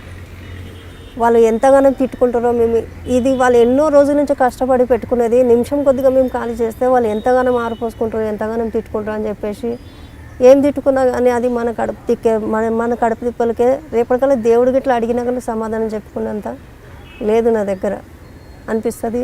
ఎవరేమనుకున్నా పర్లేదు అని చెప్పేసి అనిపించేది సార్ నాకు. అంటే వాళ్ళ గురించి దేవుడు ఏదో అడుగుతారు అని కాకుండా వాళ్ళ కష్టం కొన్ని సంవత్సరాలు దాచుకుందంతా మీరు ఒక క్షణంలో తీసుకెళ్ళిపోతుంటారు. వాళ్ళు ఆడపిల్ల పెళ్లి కోసం వాళ్ళు ఇల్లు కట్టుకోవడం దాచుకుంది. అటువంటి వాళ్ళ బాధను చూసి పోలీసునికి వచ్చినప్పుడు మీకు అనిపిస్తుంటుంది వాళ్ళని చూస్తే కానీ? బాధ అనిపించేది సార్. ఎందుకా ఇట్లాంటి వాళ్ళ ఇంట్లో దొంగతనం చేసినాం, వాళ్ళ అమ్మాయి పెళ్ళి అంట, ఇంట్లో ఏదో ఫంక్షన్ కానీ ఏదో స్థలం అమ్మేసి డబ్బులు తీసుకొచ్చుకొని పెట్టుకుంటే ఆ డబ్బులు మనం కాజేసేయడము, ఇట్లా ఎందుకు చేస్తానా? అసలు చేయకుండా ఉండడమే బెటర్ కదా. ఎందుకు వీళ్ళతో దెబ్బలు తినడం, వాళ్ళతోటి తిట్లు తినడం. ఆ ఇల్లు గల వాళ్ళు వచ్చి మీరే అమ్మ ఎంత బాగున్నారమ్మా, ఎందుకమ్మా నా ఇంట్లో దొంగతనం చేసారు, పోయి నా ఇల్లు దొరికిందమ్మా అని చెప్పేసి వాళ్ళు తిట్టిపోవడము, నాశనం అయిపోతారు అది ఇది అని చెప్పేసి అనేవాళ్ళు సార్. కానీ బాధ అనిపిస్తుంది సార్ వాళ్ళు తిట్టదని. కానీ మా బాధలు వాళ్ళు అర్థం చేసుకోరు కదా, ఎందుకులే అనిపిస్తుంది మాకు. కానీ అటువంటి టైంలో కష్టపడి పని చేద్దాం, ఇటువంటి దొంగతనం చేయకూడదు అని ఎప్పుడు ఆలోచన రాలేదు? నేను కష్టపడి పని చేసిన సార్. దొంగతనంగా? దొంగతనం కాదు, దొంగతనం రాకపోయినా ముందు నుంచి నేను ఫ్యాక్టరీలో చేసేదాన్ని. బండల్ ఫ్యాక్టరీ ఉంటుంది కదా చిన్న చిన్నవి, ఆ బండల్ ఫ్యాక్టరీలో నేను టోలు చెక్లో మా పిన్నితో పాటే చేసేదాన్ని సార్. అక్కడ నుంచి ఏం చేసిరంటే పోలీసు వాళ్ళు నువ్వు అక్కడ ఉండి దొంగతనం చేస్తున్నావు అంటే కావాలంటే మా సేటుని అడగండి అని చెప్పిన. మా సేటు కూడా చెప్పిన, లేదు సార్ వాళ్ళు ఇక్కడనే పనిచేస్తున్నారంటే దానికి రుజువేంద్ర ఏం సంగతి అని చెప్పేసి మా సేటుని దబాయించగానే నాకేం తెలుస్తారని చెప్పేసి ఆయన కూడా చేతులు ఎత్తేసిండు. ఫ్యాక్టరీలో పని చేసుకుని బతికే వాళ్ళని కూడా తీసుకొచ్చి ఇట్లా మీరు టార్చర్ చేసి పోయి ఈ కేసుల మీద కేసులు పెట్టి లోపటేస్తున్నారు సార్, ఇది మీకు న్యాయం కాదు సార్ అని చెప్పిన. కానీ మేము చేసిన తప్పేందో దానికి అనేది ఎప్పుడో ఒక్కసారి అనేది మాకు శిక్ష అనేది ఎన్నో ఒక దగ్గర పడుతుంది సార్ అని చెప్పేసి అనుకున్నాను సార్. కానీ చోరీ చేసిన సొత్తు ద్వారా చెంచులక్ష్మి చెడు అలవాట్లకి బానిస అయిందని పోలీసులు చెప్తున్నారు, తాగడు అన్నిటికీ. నో సార్, మాకు డ్రింక్ చేయడం తెలియదు సార్. ఒకసారి ఎప్పుడో ఫ్రెండ్స్లలో ఉన్నప్పుడు అప్పుడు చేసేదాన్ని సార్. ఎప్పుడైనా ఒకసారి లైట్గా బీర్ తాగడం అట్లా చేస్తుంటే. కానీ తాగుడికి బానిస అయిపోయింది చెంచులక్ష్మి అంటారు? లేదు సార్, నో సార్. మరి ఈ డబ్బంతా ఏం చేసేవాదండి? డబ్బు ఏం సార్, ఏం సంపాదిస్తాం సార్. ఇప్పుడు ఒక 10,000 మా చేతిలో వచ్చినాయంటే ఇంట్లో రేషన్ పానీకి, ఇంట్లో కూరగాయలకి, బియ్యానికి, దానికి దీనికి మొత్తానికి సరిపోతాయి. సరేలే ఒక 10,000 దొంగతనం చేసినా కదా అని చెప్పేసి ఫీలింగ్ అవుతానా? లేదు, సరిపోవు. రోజుకి ఇంట్లో వచ్చేసి ఒక 300-400 ఖర్చు ఉంటుంది. ఆ టైంలో నేను ఏం చేయాలి, ఏం లేవు కదా అని చెప్పేసి బాధ అనిపిస్తుంది. ఎందుకులే మా ఫ్యామిలీ మెంబర్స్ గురించి నేను ఇంతగానం చేస్తున్నా, వాళ్ళు ఒక్కసారి కూడా నా దగ్గరకు వచ్చి చూడట్లేదు ఎందుకు అబ్బా అని చెప్పేసి ఫీల్ అవుతుంటా. కానీ వద్దులే, నాకు వీళ్ళతోటి నాకు సంబంధమే లేదు, వీళ్ళ సైడ్ ఉంటేనే నేను దొంగతనం చేస్తున్నా. ఇప్పుడు నా కాళ్ళ మీద నేను నిలబడి బతుకుతా, నేను ఎవరి జోలికి నాకు ఏ ఫ్యామిలీ మెంబర్స్ కూడా వద్దు అని చెప్పేసి అందరిని వదిలేసిన సార్. కానీ చోరీ చేసిన సొత్తు ద్వారా చెంచులక్ష్మి రాజేంద్ర నగర్ ఇల్లు కొనుక్కుంది ఒకటి. రెండోది గోవా లాంటి ప్రదేశాలకు వెళ్ళి ఎంజాయ్ చేస్తుందని పోలీసులు అంటున్నారు. లేదు సార్, నాకు అక్కడ ప్రదేశాలలో నాకు అలవాటు లేదు సార్, నేను ఎక్కడికి వెళ్ళలేదు సార్. వీళ్ళంతా తప్పుడు. సాధారణంగా దొంగతనం చేసి వచ్చిన తర్వాత మంచి రిలాక్స్గా ఉండి సక్సెస్ అయిన తర్వాత ఏం చేస్తుంటావు? కూర్చుంటా సార్, ఇంట్లోనే కూర్చుంటా, టీవీ చూసుకుంటా. డబ్బులు ఉన్నాయనుకో మంచిగా ఇంట్లో ఒక 2 times బిర్యానీ తెప్పించుకొని తింటాము ఇంట్లో అందరం ఫ్యామిలీ. కూర్చుంటాం, టైంపాస్ చేస్తాం. ఒక దొంగతనం మంచిగా దొరికిందంటే ఒక నెల వరకు ఇంట్లో నుంచి బయటికి రాను సార్. కానీ బిర్యానీ తింటున్నప్పుడు దొంగతనం చేసిన ఇల్లు వాళ్ళ గుర్తురారా? గుర్తుకొస్తారు సార్. ఇక ఏం చేయాలి, తిట్టుకోండి అని చెప్పేసి అంటారు సార్. కానీ చిన్నపిల్లలతో దొంగతనం చేయడం ఎంతవరకు కరెక్ట్ అంటారు? నేను చిన్నపిల్లలు తీసుకొని పోలేదు సార్, కానీ తప్పుడు ఇన్ఫర్మేషన్ ఇచ్చారు మీకు, చిన్నపిల్లలు తీసుకొని వెళ్ళి దొంగతనం చేస్తారని. కానీ దుండిగల్ పోలీస్ స్టేషన్ పరిధిలో చెంచులక్ష్మి చిన్నపిల్లల ద్వారా, అంటే రైల్వే స్టేషన్లో ఉన్న పిల్లలు తీసుకొని తాళాలు వేసుకుని ఇల్లు టార్గెట్ చేయడం, ఆ ఇంటికి లోపల కిటికీల ద్వారా కానీ లేదా వెంటిలేటర్ లోపల పిల్లలు పంపించి దొంగతనం చేస్తుంది. పట్టుకున్న తర్వాత కూడా పిల్లల్ని నేను చేయలేము కాబట్టి మేము వదిలిపెట్టామని పోలీసులు అంటున్నారు. లేదు సార్, పిల్లలతో పాటు నేను ఎప్పుడు చేయలేదు సార్. ఇది తప్పుడు ఇన్ఫర్మేషన్ ఇచ్చారు మీకు. అంటే మీరు ఒక్కదానే చేస్తుంటాం? నేను ఒక్కదానే, ఏడిపోయినాక నేను ఒక్కదానే పడతా, ఒక్కదానైనా బయటకు వస్తా. ఒక్కదాని వెళ్ళినప్పుడు తాళం ఏ విధంగా ఎరగొడతావు? రాడుతారు సార్, వాళ్ళు ఇచ్చిన మా ఫ్రెండ్స్ ఇచ్చిన ఐడియా తోటి నేను ఇదంతా చేసిన. ఎంత పెద్ద తాళమైనా ఎరగొడతావా? ఎంత పెద్ద తాళం అంటే వస్తే తీస్తా, లేకపోతే అట్లనే వదిలేస్తారు సార్. మీరు పగలే దొంగతనం ఎందుకు చేస్తారు, నైట్ టైం ఎందుకు చెయ్యి? నైట్ టైం నాకు అలవాట్లేదు సార్. నైట్ టైం నేను ఎక్కడికి వెళ్ళాను, బయటికి కూడా వెళ్ళను. ఒకటి పగలపూటనే ఏదైనా చేసుకునేది అంటే పగలపూటనే చేస్తాను. కానీ కొన్ని ఏరియాలకు కొంత దొంగలు డివైడ్ చేసుకుంటారు, ఆ ఏరియాలకు వేరే వాళ్ళు రాకూడదని అటువంటి వినిపిస్తుంటాయి, నిజమేనా సార్? నువ్వు ఏ ఏరియాకి వెళ్ళొచ్చా? అవును, నేను అట్లా నీ ఏరియాలకు వేరే వాళ్ళు రాకూడదు లేదా? లేదు సార్. చెంచులక్ష్మి లింగంపల్లి, గచ్చబౌలి, కుకట్పల్లి వెళ్తుంది, మిగతా ఏరియాలకు పోదు. అదేవిధంగా ఇంకా రేణుక ఎల్బీ నగర్ వనస్థలపురం వెళ్తుంది. రేణుక ఉన్న ఏరియాలోకి చెంచులక్ష్మి వెళ్ళదు, చెంచులక్ష్మి పనిచేస్తున్న ఏరియాకి రేణుక రాదని పోలీసులు అంటుంటారు. లేదు సార్, నువ్వు ఎక్కడికైనా మొత్తం తిరగచ్చా? నేను ఎక్కడైనా తిరుగుతాను సార్. కానీ ఈ 3 ప్రాంతాలు ఎందుకు ఎంచుకుంటున్నావు మరి? అప్పుడు నాకు ఫస్ట్ స్టార్టింగ్ ఆ ఏరియాలో ఎక్కువ శాతం తెలుసు సార్, వేరే తెలియకపోతుంది. ఇప్పుడు దొంగతనం కాలనీలకు వెళ్ళావు, కాలనీలకు దొంగతనం చేద్దామని, ఆ ఇంటికి తాళం వేస్తుంది. తాళం వేసిన ఇల్లు చూసుకున్న తర్వాతే నా ఇంట్లోకి వెళ్తావు. అది అప్పుడే చేస్తావా లేదా మధ్యాహ్నం టైంలో చేస్తుంటావు? అప్పుడే చేసేస్తా సార్, కనిపించిన వెంటనే నా చేసేస్తా. చుట్టుపక్కల ఎవరు ఉంటే? చుట్టుపక్కల ఎవరైనా ఉంటే వదిలిపెట్టిపోవడమే.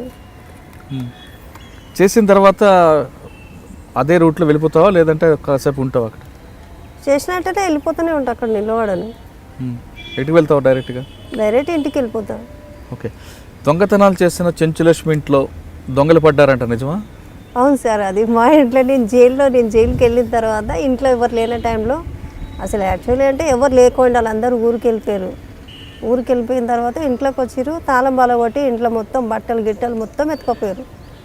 మా అమ్మ వచ్చి నా దగ్గరకు వచ్చి ఇంట్లో దొంగలు పడ్డారంటే నేను పరిచయం అయిపోయినా, ఏంది మన ఇంట్లో దొంగలు పడ్డం ఏంటి అన్న. మరి ఇప్పుడు వాళ్ళ నుంచి నువ్వు ఎంత దోసుకొని తింటున్నావో నీకు తెలుస్తలేదు, ఇప్పుడు నీ ఇంట్లో దొంగతనం జరిగిందంటే బాధపడుతున్నావా అన్నది. మా మమ్మీ అనగానే అవునమ్మా ఏం తీసుకుపోయారంటే టీవీ గీవీ అన్నీ ఎత్తుకోపోయారు, ఫ్రిడ్జ్ గిడ్జ్ మొత్తం ఎత్తుకోపోయారు అంటే మంచి పని చేసిరు వాళ్ళు, మంచివాళ్ళే కదా, నేనే పెద్ద దొంగలంటే నాకంటే పెద్ద దొంగలు తయారయ్యారు దేశంలో అని చెప్పేసి అన్న. అంటే ఇంకా సరేలే, పోయిన దాని గురించి మనం ఎందుకు పోలీస్ కంప్లైంట్ ఇవ్వలేదు? పోలీస్ కంప్లైంట్ ఇస్తే దొంగలు ఇంట్లో దొంగలు పడ్డారంటే నవ్వుతారు, జోక్ చేస్తారని చెప్పేసి వదిలేసిన సారిగా. పోలీస్ కంప్లైంట్ వచ్చావు అయితే? తీయలేదు. కానీ ఆ సొత్తు కూడా మీది కాదు కదా? మాది కాకపోతే దొంగతనం నేను కష్టపడి దొంగతనం చేయబట్టే కదా నేను అవన్నీ కొనుక్కున్నా, అది వేరేడు వచ్చి ఎత్తుకోపోయాడు. అంటే ఫ్రిడ్జ్ టీవీ ఇంత తీసుకెళ్తున్నప్పుడు చుట్టుపక్కల ఏమనరా? అది నైట్ పూట దొంగతనం చేసింది సార్. అంటే నైట్ అఫెండర్ వేరు, డే అఫెండర్. నువ్వు డే కాబట్టి నేను డే చేసా, వాడు నైట్ చేసిండు. కానీ గుర్తుపట్టలేదా ఎవరు అనేది నువ్వు? గుర్తుపట్టలేదు సార్. జనరల్గా నైట్ అఫెండర్స్ డే అఫెండర్స్ కలుస్తుంటారా కోర్టులో కానీ బయట ఎక్కడికైనా? నువ్వు దొంగలతో మాట్లాడడం, మిగతా దొంగలతో? నేను అసలు ఎవరితో మాట్లాడను సార్. జైల్లో కూడా కలిసినావంటే ఉన్నావంటే ఉన్నా, పోయినావంటే పోయినా, అంత మాత్రమే తప్ప వేరే వాళ్ళని ఫ్రెండ్షిప్ చేసుకోవడం, బయటకు వచ్చినాక నువ్వు నాతో మాట్లాడు, ఉండు, నా దగ్గరనే ఉండని చెప్పేసి అదంతా. సాధారణంగా పోలీస్ రికార్డ్స్లో పోలీస్ చెప్తుంటారు, జైళ్ళు అన్నవి ఒక యూనివర్సిటీ. అంటే బయట చిన్న చిన్న దొంగతనాలు చేసిన వాళ్ళందరూ జైలుకి వచ్చిన తర్వాత అందరూ మీటింగ్ పెట్టుకొని పెద్ద దొంగతనాలు చేయడానికి ఒక టీమ్గా ఫామ్ అవుతారు. బయటకు వచ్చి లోపల ఉన్న కొత్త దొంగలకి వాళ్ళే సీనియర్ దొంగలు బెయిల్ వేస్తారు. బయటకు వచ్చిన తర్వాత కొత్త గ్యాంగ్స్గా ఫామ్ అయ్యి దొంగతనాలు చేస్తుంటారు. అంటే జైల్స్ అనేవి ఒక యూనివర్సిటీగా మారుతున్నాయని పోలీసులు అంటుంటారు. అది నిజమా? అది లేదు. కానీ ఏంటంటే అక్కడ వాళ్ళు దొంగతనం చేసి ఈ దొంగతనం మీదకి వచ్చినారు వీళ్ళు అని చెప్పేసి అంటే పాత వాళ్ళు ఉంటారు కదా, ఏం కేసులు వచ్చినా ఏం సంగతి అని అడుగుతారు. వాళ్ళని కేసులు వచ్చినాక అంటే ఎందుకమ్మా చేయడము, అసలు మీరు దొంగతనం మీ వయసైనా చేసేది, అసలు దొంగతనం చేయడం చాలా బ్యాడ్ రా, వద్దు మానేసుకోండి రా అని చెప్తుంటాం సార్ మేము లోపల. మాకు మా సార్ వచ్చి మాకు 1 వీక్ అంటే కొంతమంది చెప్పడం కాకుండా మిగతా దొంగలు ఎవరైనా ఇలా కాదు ఈ విధంగా చేస్తే దొరికేదాను కాదు అనేది నేను అదంతా గమనించాను సార్. లోపల ఉంటే నా వర్క్ ఏందో నేనేందో. కానీ బయట తాళాలు పగలగొట్టడంతో దొరికిపోతుంటావు, నీ ఫింగర్ ప్రింట్స్ కొంతమందికి పోలీసులకు దొరుకుతాయి కాబట్టి దొరుకుతావు. దొంగతనం చేసి జైల్లోకి వచ్చి ఈసారి పోలీసులకు పట్టుపడకుండా ఉండాలంటే ఎలాగ చేయాలని ఆలోచిస్తుంటావా? లేదు సార్. ఎప్పుడు ఒకటే టైప్ చేస్తావా? నేను అట్లా కొత్తగా నేను ఆలోచించుంటే నేను ఈ పోలీసు వాళ్ళకి కూడా దొరకపోతుంటే సార్. నేను చేయదని కూడా నన్ను అనవసరంగా వేస్తున్నారు కదని అదొకటే బాధ తప్ప సార్. సరే, జైలుకి వచ్చావు, జైల్లో నీకు అధికారులు ఏ విధంగా చూసుకుంటారు? జైల్లో ఉన్న వాళ్ళు మేడమ్స్ అయినా కానీ సార్ వాళ్ళైనా కానీ చాలా బాగా చూసుకుంటారు సార్. మాకు కౌన్సిలింగ్ ఇస్తారు సార్. మాకు 1 వీక్ ఒక్కోసారి మాకు లోపలికి వచ్చి కౌన్సిలింగ్ ఇస్తారు. కౌన్సిలింగ్ ఇచ్చి ఏం చెప్తారంటే, మీరు మంచిగా ఉంటే మాకు సంతోషం రా, ఇట్లా 10 సార్లు రావడం పోవడం బాగా అనిపించదు, అది మీరు చీప్ అనిపిస్తారు పబ్లిక్, మీరు మంచి బతకడమే మాకు కావాలా. అది కాక బయటికి పోయిన వెంటనే మాకు ఆధారం అనేది బయటికి పోయిన వెంటనే ఉండదు, ఎక్కడ ఉండదు కదా. ఇన్నిసార్లు జైలుకి వెళ్ళినా పోయేసి మళ్ళీ బయటకు వస్తున్నా పోతున్నారంటే ఎవరు ఇల్లు ఇయ్యరు మాకు. మా సార్కి, మా వికే సింగ్ సారు, మా డిఐజీ సార్ వాళ్ళందరూ కలిసి మాట్లాడి మీకు విల్లు ఇప్పిస్తాం, అన్ని ఇప్పిస్తామమ్మా, పెట్రోల్ పంప్లో పని చేసుకో, మా ముందర నువ్వు ఉంటావా, ఉంటే ఏ పోలీసు వాళ్ళు వచ్చి మిమ్మల్ని టచ్ చేయరు అని చెప్పారు సార్. నేను అప్పటి నుంచి ఇప్పుడు 1 వీక్ 1 year నుంచి దీంట్లో పనిచేస్తున్నాను సార్. ఓకే, జైల్లో పని చేసుకుంటున్నావు, పెట్రోల్ పంపులో పని చేస్తున్నావు, కొత్త జీవితాన్ని ప్రారంభించావు. అవును సార్. పోలీసులు రావడం అంటే అప్పుడు ఏం చేస్తుంటారు? రాని సార్, నేను పని చేసుకునేదంతా వాళ్ళకు కూడా తెలుస్తుంది. అంటే పాత కేసుల గురించి వచ్చినప్పుడు? పాత కేసులు అసలు నాకు లేవు సార్, ఇప్పుడైతే మొత్తం క్లోజ్ అయిపోయినాయి. సాధారణంగా జైలుకి వెళ్ళి వచ్చిన తర్వాత కాలనీల్లో ఇల్లు ఇవ్వరు, కుటుంబ సభ్యులు రానివ్వరు, అటువంటి పరిస్థితి ఎదుర్కొన్నావా? అట్లాంటి పరిస్థితులు ఎదురు చూసుకొని నేను మేడం వాళ్ళతో మాట్లాడి నేను ఇక్కడ జాయిన్ అయినా సార్. మేడం వాళ్ళు సార్ వాళ్ళు ఇల్లు ఇప్పించారు సార్. మేడం వాళ్ళు కూడా చాలా మంచిగా చూసుకుంటారు సార్ మాకు. తిరిగి కష్టాలు, ఆర్థిక కష్టాలు వచ్చినప్పుడు మరొకసారి దొంగతనం చేయాలని అనిపించడం కానీ, లేదా బయట ఏమైనా తాళం వేసిన ఇల్లు చూసినప్పుడు దొంగతనం చేయాలనిపిస్తుందా?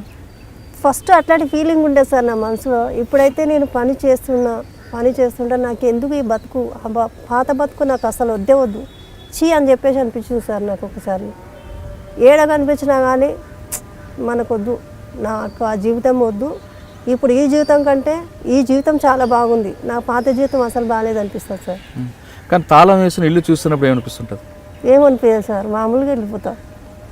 కానీ అప్పుడైతేనేమో అబ్బా ఎంత బాగుంది చూడు బుజ్జి కన్నా అనిపించేది. కానీ ఇప్పుడు అట్లాంటి ఫీలింగ్స్ అనేది లేదు సార్. ఫస్ట్ ఉంటుండే అలా.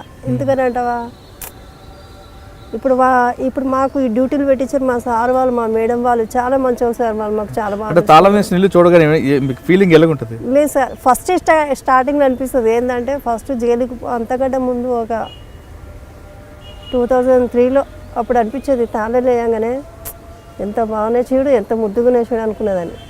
అనుకున్న తర్వాత పోదాంలే, వద్దు, నా మనసు రెండు దిక్కులు ఆలోచిస్తా సార్. పోయి చేయాలా వద్దా, చేస్తే వాళ్ళు ఏమైనా ఫీల్ అవుతారా, బాధపడతారా, వాళ్ళు ఇల్లు కల్లోలు అని చెప్పేసి అనుకునేదాన్ని. చేసేస్తే అయిపోదా మన పని, చేసుకుంటే మన ఫ్యామిలీ గురించి మనం చేసుకుంటున్నాం నాడు అని చెప్పేసి అనిపిస్తుంది. అట్లా రెండు దిక్కులు నేను ఆలోచించేదాన్ని. కానీ ఎప్పుడైనా కానీ ఏదైనా కానీ దొంగతనం చేసినప్పుడు ఆ ఇంట్లో పోయినప్పుడు నేను ఏమనుకుంటాను, నేను తప్పు చేస్తున్నా, నన్ను క్షమించండి అమ్మా అని చెప్పేసి ఇది ఒకటే అనుకొని నా మనసులో అనుకొని పోతాం. లోపలికి వెళ్ళగానే రాక్షస ఆ రాక్షసి చెంచులక్ష్మి రాక్షస రూపం ఏ విధంగా ఉంటుంది? ఆ టైంలో అట్లా అనిపిస్తుంది సార్. ఈ బయట ఉన్నప్పుడేమో ఏదో ఒకటి చెప్పుకొని లోపలికి రావడము, మళ్ళీ బయట నుంచి లోపలికి వచ్చిన తర్వాత, లోపలికి పోయిన తర్వాత ఒకసారి తాళం పగలగొట్టి ఇంట్లో వెళ్ళగానే ఏం చేస్తావు? కిచెన్లోకి వెళ్తావా, దేవుడి గదిలోకి వెళ్తావా? లేదు సార్, కిచెన్లోకి వెళ్తా.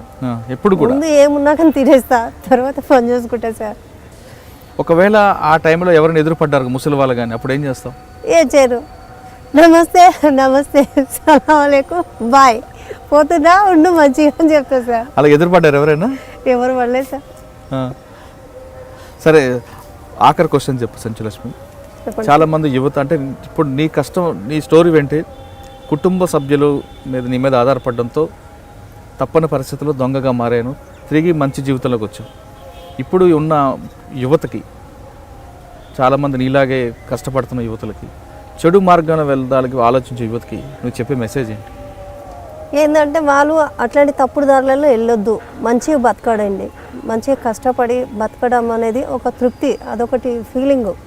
ఏంటంటే మనం నిమిషాల కొద్దిగా దొంగతనం చేసేది అదొకటి మంచిది అనుకుంటున్నారు, కానీ అది చాలా చెడ్డది. అది మనకు అవసరం లేదు. మీ కాళ్ళ మీద మీరు కష్టం చేసి బతకడమే మాకు కావాల్సింది.